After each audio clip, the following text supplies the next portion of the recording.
tribulations d'un couple de magouilleurs installés en Chine. Dounia et Adnan Filali. Ces noms ne vous disent peut-être rien, mais vous allez découvrir, preuve à l'appui, comment ce couple de Marocains, aujourd'hui installés à Shenzhen en Chine, a barboté dans la pornographie et la fraude fiscale pour finir dans la diatribe visant les institutions marocaines. Tout commence au Maroc, lorsque Dounia décide de publier un livre de blagues pour enfants, grâce au concours d'une entreprise de production marocaine, Nevastop Inc. Cette entreprise, aujourd'hui, n'existe plus. Mais après quelques recherches fouillées, il ressort tout simplement que Nevastop Inc. est une création de Adnan Filali, époux de Dounia, qui s'illustre comme elle par la diffusion d'affabulations sans fin sur sa chaîne YouTube Nihao TV.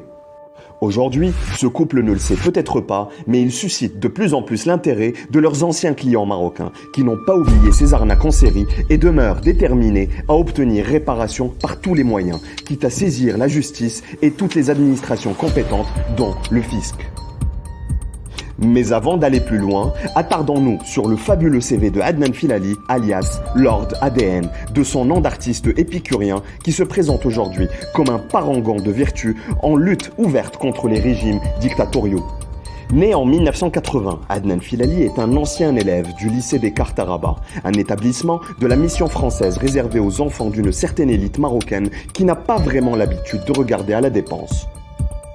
Il est le fils du septuagénaire Mohamed Filali, un ancien caricaturiste du quotidien L'Opinion, qui est devenu le pionnier de la presse jaune au Maroc et se rêvait en mania des médias à la façon Rupert Murdoch. Il a créé entre les années 80 et 90 une maison d'édition pour diffuser près d'une dizaine de tabloïds sensationnalistes et voyeuristes que les observateurs avertis ont fini par cataloguer comme une presse de caniveaux. Tout le monde se souvient encore des hebdomadaires controversés Al-CSI, Al-Muwatin CSI, Al-Khabar ou encore le journal médisant Al-Usbu Al-Dahik qui ont activement participé à dévier les Marocains de la lecture de la presse de l'opposition démocratique avec la bénédiction de l'ancien ministre de l'Intérieur Driss Basri qui fournissait à Mohamed Filali tous les appuis financiers nécessaires. Ce soutien financier lui a permis d'acquérir une belle villa au quartier résidentiel Hayriya d'Araba, où Adnan a passé les plus folles années de sa jeunesse dans une totale insouciance avant de virer sa cutie et d'adopter médiocrement la posture du Tché. Toujours est-il que selon les témoignages des vétérans de la presse nationale, le parcours professionnel de Mohamed Filali, ce père autodidacte originaire de la paisible ville d'Essaouira, est flou. Certains n'hésitent pas à affirmer qu'il a amassé une fortune colossale en faisant chanter dans ses publications de piètre qualité plusieurs personnalités publiques en diffamant leur vie privée. Ce côté charognard semble avoir grandement contribué à alimenter les ambitions interlopes de son fils. Ce fils qui arbore stoïquement un drôle de cursus académique sur LinkedIn, en se prévalant d'un prétendu passage de 19 ans, rien que ça, à la prestigieuse université américaine de Harvard. Sauf que, rappelons-le, Adnan n'a jamais franchi le cap du baccalauréat. Il s'autoproclame de surcroît comme PDG de son entreprise qu'il prétend diriger depuis sa venue au monde.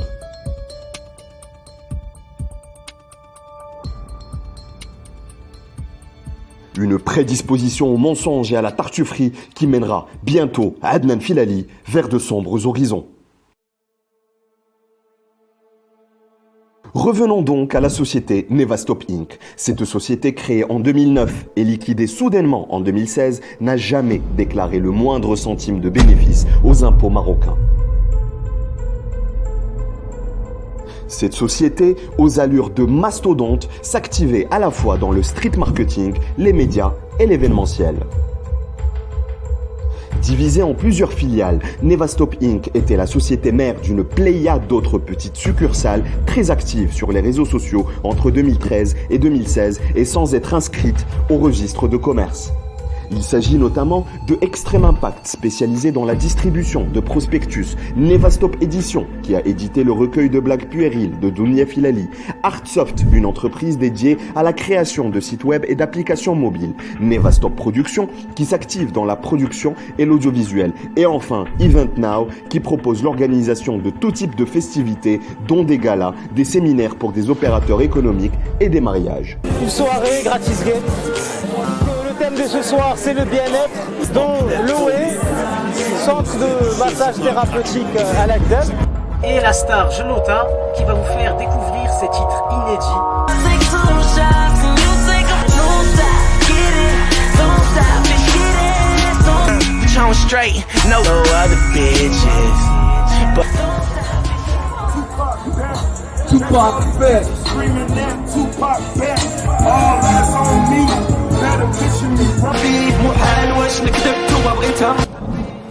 يحارب الفساد والمفسدين Contre la corruption.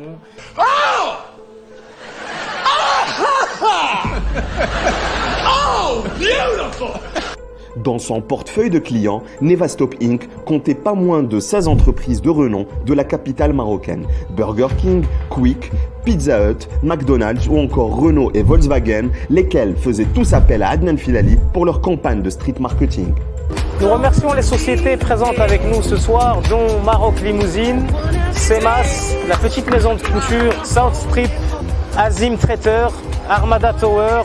Cette prouesse entrepreneuriale, Adnan Filali a réussi à la réaliser avec seulement 10 000 dirhams de capital, comme le montre le rapport circonstancié sur le bilan financier de Nevastop Inc. Une seule fois, Adnan Filali a déclaré un déficit l'année de la liquidation de Nevastop Inc. Mais à aucun moment, son fondateur et gérant unique n'a payé la TVA ou l'impôt sur le revenu au fisc marocain, ni déclaré qui que ce soit à la CNSS. Pire, ses filiales n'ont jamais disposé d'identifiant fiscal, pourtant obligatoire à toute facturation. Le magouilleur professionnel, qui très manifestement empochait ses cachets au noir pour éviter toute facturation, est allé encore plus loin dans sa fraude fiscale, en voyant encore plus grand. Le couple Filali s'est ainsi lancé dans la vente en ligne de produits importés d'Asie, un marché qui semble aussi porteur que prometteur, mais qui a fini par révéler au grand jour le côté Bonnie and Clyde des Filali. Comment ? Ce duo avait eu l'idée infernale de créer plusieurs pages sur Facebook, dont celle opérant sous le nom de Soukbouk, Sherazade ou encore Luxe Replica, qui proposait la vente au Maroc de téléphones portables factices et des produits contrefaits importés, dont divers gadgets sexuels et des poupées gonflables, dont le prix peut varier de 30 à 13 000 euros selon le poids du portefeuille. Ils n'hésitaient pas à utiliser de faux comptes et à promouvoir leurs marchandises à travers des capsules vidéo et l'affichage de contenus pornographiques pour hameçonner le client internaute et l'orienter vers leur boutique en ligne. فوالا دونك لافيساج بحال لوريجينال تماما. هذا ماشي بحال اللي كيبيعوه وازا ولا تيبيعوه على اساس لوريجينال. L'escroquerie a duré pendant longtemps, suffisamment pour qu'ils soient confrontés aux multiples acheteurs insatisfaits, près de 1500 personnes dont les réclamations restaient lettres mortes. Ces derniers ont décidé de s'organiser en collectif pour agir.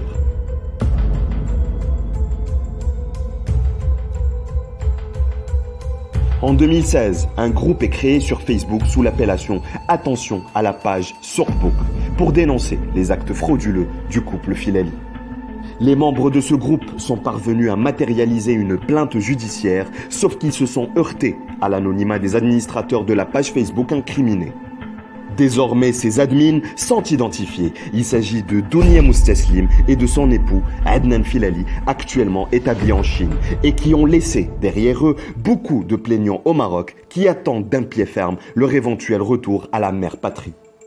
Comment le couple Filali a-t-il choisi de réagir à ces plaintes qui ne cessent de s'accumuler? Entend-il trouver un compromis avec les plaignants, comme le laisse penser la très récente suppression du groupe Facebook Attention à la page Soukbouk, ou vont-ils persister à ignorer les requêtes de leurs clients mécontents? Quelle suite ont-ils donné à leur business au Maroc? Qu'est-ce qui réellement a motivé leur départ en Chine en 2017?